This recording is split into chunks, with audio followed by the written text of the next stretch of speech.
cântăm toți. Hai.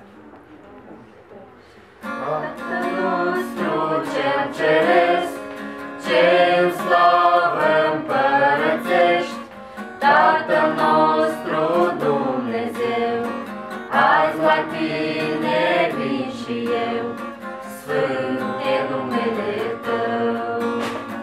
Vie împărăția ta, astăzi în inima mea, facă-se doar voia ta în toată viața mea. Sfânt e numele tău. Pâinea noastră să ne-o dai, astăzi să putem trăi, iar pentru eternul rai, pâinea vieții ne-o hrăni. Sfânt e numele tău.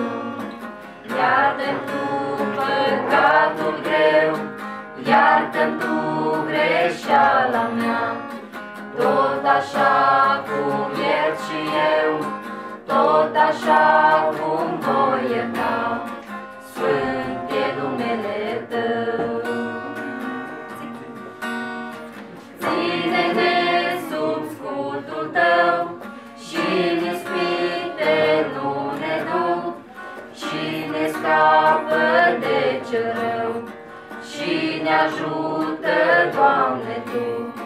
Sfânt e numele Tău. Este a Ta împărăția, slava, cinstea și puterea, laudă în cer și pe pământ, Tatăl, Fiu și Duh Preasfânt. Sfânt e numele Tău. Este a Ta împărăția, slava, cinstea și puterea, laudă în cer și pe pământ, Tatăl, Fiu și Duh Preasfânt. Sfânt